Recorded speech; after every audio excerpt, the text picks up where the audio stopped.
and you cannot leave me alone.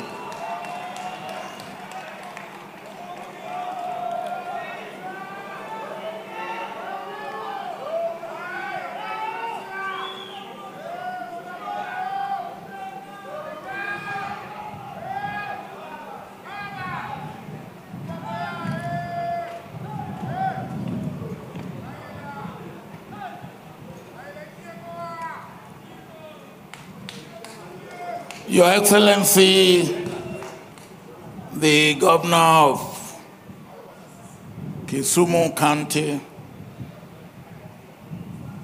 and the First Lady of Kisumu County,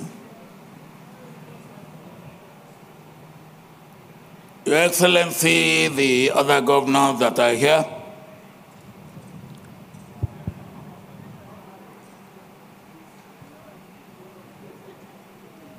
if I try to go in any order of protocol, I will get lost.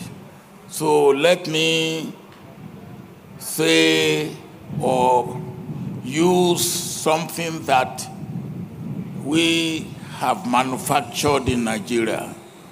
We say,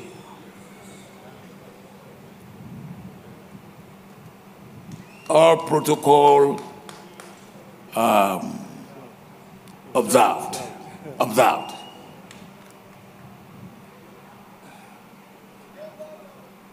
I come up here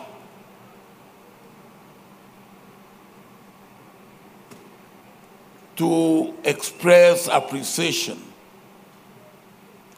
and thanks. First, to the governor of Kisumu County for making this first act to take place here and for contributing to what I call, and I think you can call it, a renaissance, a rebirth of First Act. But for me,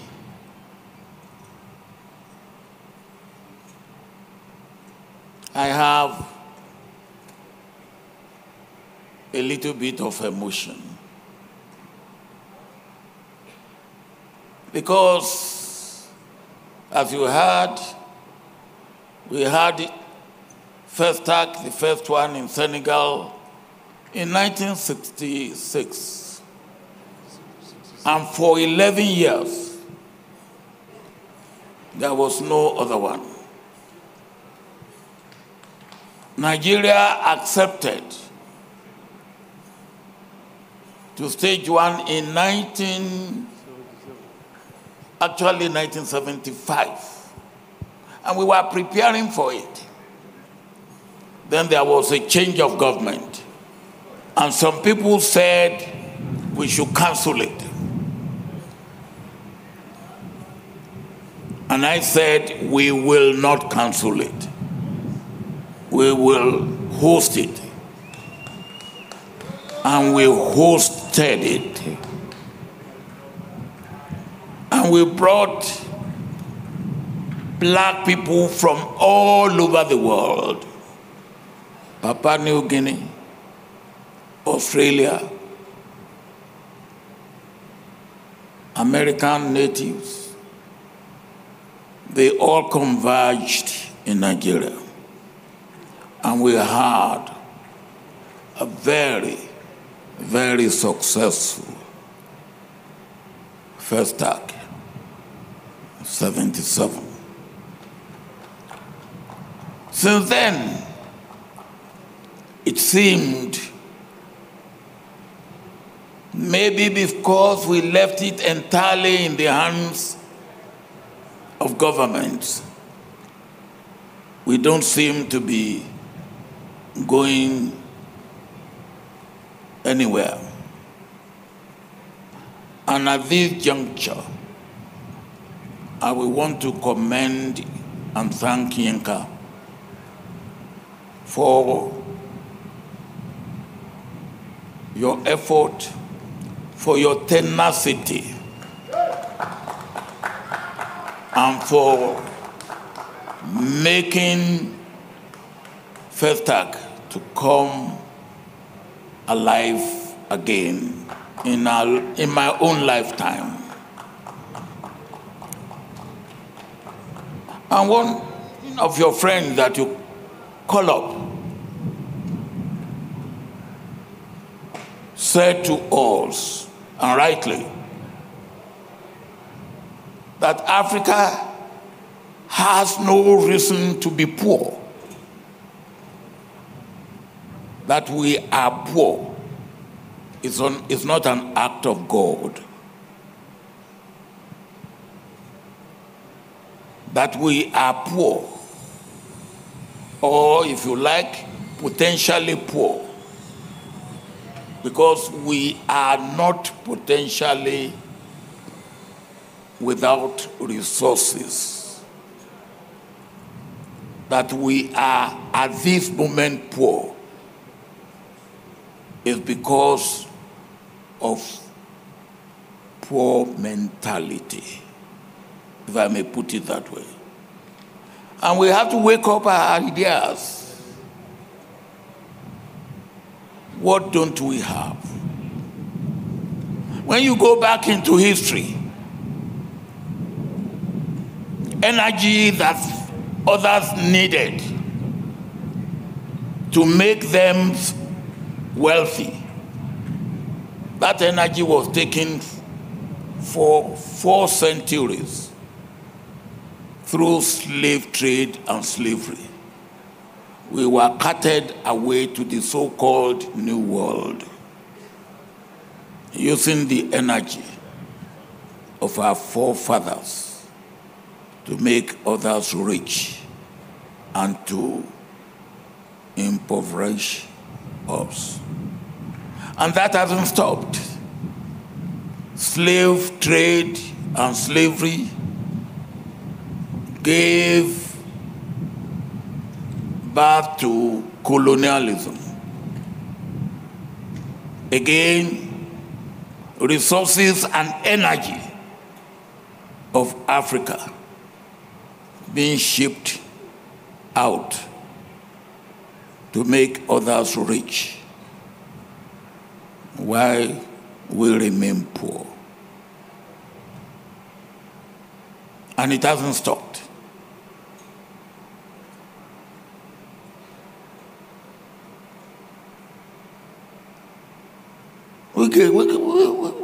We wake up and they say something structural adjustment. That was the idea of the World Bank. And then I said, what are we adjusting? We have no structure. And you say structural adjustment. You are deceiving us. You are cutting away our resources and continue to make us poor. And I was saying, for those of you who do not know, I was put in jail. Because in 1994, is it that I came here? 1995. I came for Jaramogi.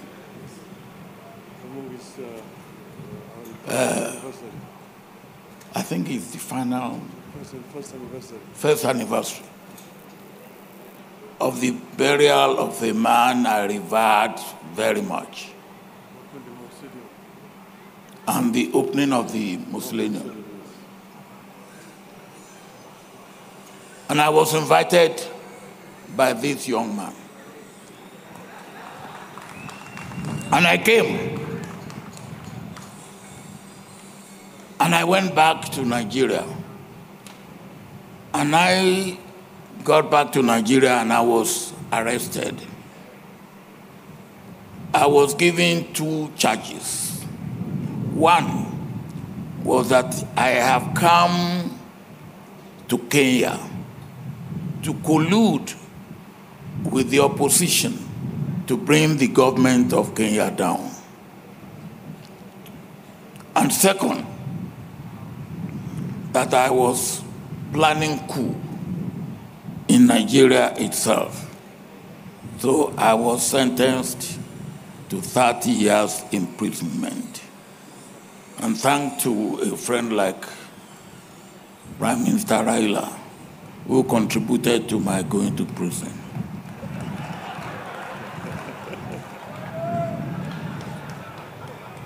When I came out of prison, another thing that I found was something they call globalization. After I've stayed in prison for 3.5 years almost. And I said, what is this globalization? And then I studied it. It means open your door, open your house, let me take whatever I can take out of your house, and then I close my door and my house to you. That's globalization. And that was sold to us. And again, we lap it up. When are we going to stop accepting these received ideas that will not work for us? We have to. And the old African adage says, if you want to go far, you work together. If you want to go fast, you walk alone. In our case, we want to go fast and go far. So how do we do it? We have to work alone and together, so that we do not work in silos. If we work in silos, we will be destroyed piecemeal. We have to work together.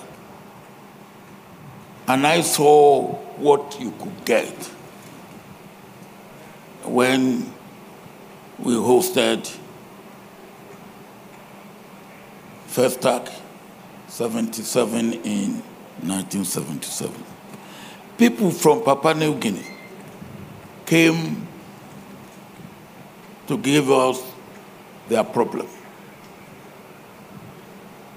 Those in Australia came to give us their problem. The black people who are oppressed, who are marginalized, who are exploited, and all of us, of course, who are being exploited, came together. And that has not stopped.